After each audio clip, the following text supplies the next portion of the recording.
Foydemy J here. Welcome into the video. I hope you're all doing good. In today's video, we're going to be taking a look at what makes Red Dead Redemption 2 the best game. I could talk about this game forever, but I've condensed it down to 10 points that I'm going to talk about in today's video and why I think this is one of the best video games ever.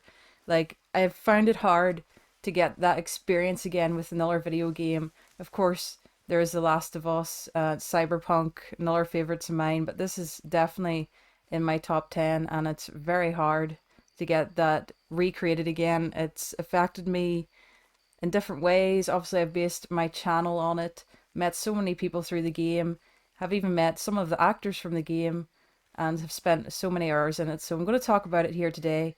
And if you do enjoy the video, please hit the like button and subscribe. It means a lot to me as a small creator. Now let's get into it. Starting us off on my number one point, I'm going to say it's the huge open world with many secrets, Easter eggs and encounters. I still don't know to this day if I've seen every single encounter and Easter egg. There's some things you wouldn't expect to be in a Western game that you can come across. The map is huge. We have New Austin to unlock later on in the game, and it really does feel like you're just out in the middle of nature. So that's my number one point.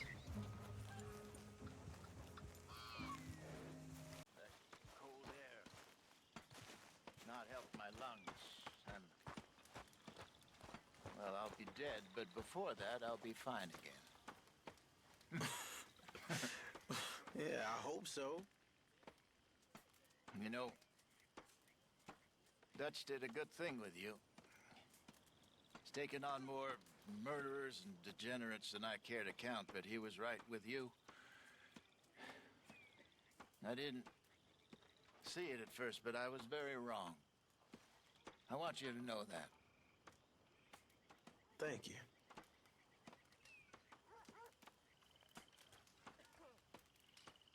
For my second point, the characters in the game make the game.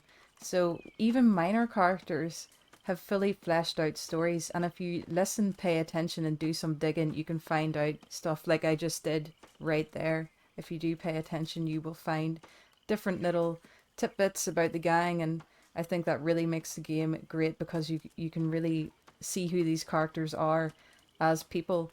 I also want to talk about Micah and Dutch, one of the greatest antagonists of the game. Micah, you love to hate him. He's just completely easy to hate, and I think that, you know, having a really good antagonist to the game makes it really good because you get so invested in it and wanting to battle against him. Of course, Dutch more conflicting. Everyone has their own opinion on him, but I think those two being the antagonists in the game really helps it along in the story wise. Number 3, the animals. There's so many unique animals. For example, there are 19 different horse breeds, each breed with different characteristics and coats. You can hunt and study so many animals that it feels like a whole separate game in itself. There's 178 animals in total, and I'm only showing off a couple horses here. It seems like in this playthrough I went for mostly all white or grey horses, but there's so many more out there. I'm inclined to agree. For number 4, it's the story. I can say this is one of the best video game stories of all time. I still think about it 7 years later. Many of you will agree with me. If you could wipe your memory and play it for the first time again, you would. I think the connection to Arthur and, spoiler warning, please leave the video if you haven't completed it, his death is something that will stay with us gamers forever. Hello? Do I look like I should entertain children? No. For number 5, that brings me on to the protagonist himself, Arthur Morgan. For a cowboy, he actually has a caring and sensitive side that we don't see as often in the Western genre. He's a lot of layers, and no matter if you play him honourable or not, you'll discover this. You can feel his heart and soul while playing, and his love for the gang. He is also just badass. I could go on forever, but I'll leave it there. And I also want to shout out Sadie and shout out John when I'm talking about Arthur here, because they make the game great as well as the rest of the gang.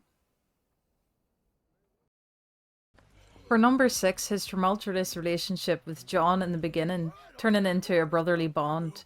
They team up against other gang members like Dutch and Micah, and it's a full 360 in the game, from start to finish. I think I can say that we all didn't see this coming when we first started playing. We ain't got time for this. Not now. We ain't both gonna make it. Go. Now. I'll hold them up. It would mean a lot to me. Please. There ain't no more time for talk. Go. Arthur. Go to your family. Arthur! Get the hell out of here and be a goddamn man. You're my brother. I know. I know. For number 7, it's the scenery. Like, look how beautiful it is up here. You can tell that Rockstar put crazy amount of time into this game. It even holds up 7 years later. I have seen games not look as up to standard as 2018's Red Dead Redemption 2.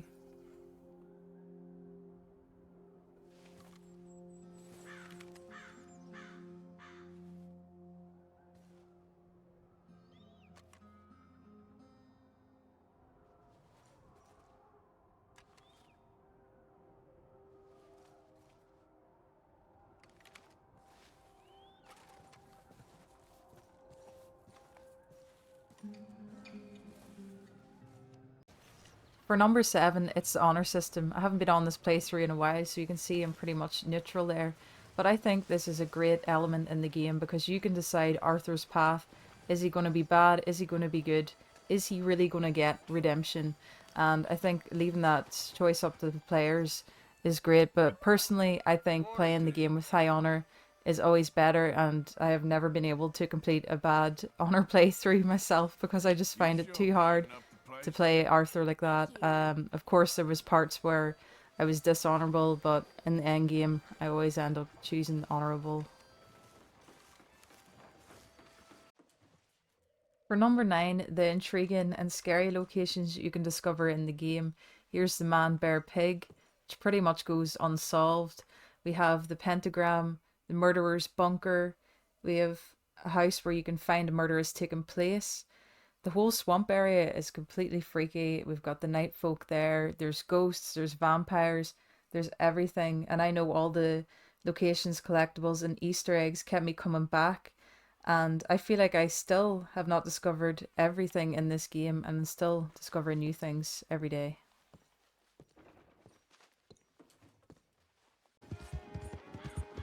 And to sum up, I'd like to thank the actors, writers, devs, and Rockstar for giving us such an expansive and well written story that will be iconic in gaming forever. And that concludes today's episode. I really hope that you enjoyed it. Remember to hit the like button if you did. Also consider subscribing to the channel. And we've got a live stream coming up tomorrow night, doing Vice City playthrough, the definitive edition, so you won't want to miss that. Make sure you've got your notification bell switched on. I want to give a massive shout out to all members on the channel. I really appreciate you and all the subscribers. Take care everyone, and I'll see y'all in the void.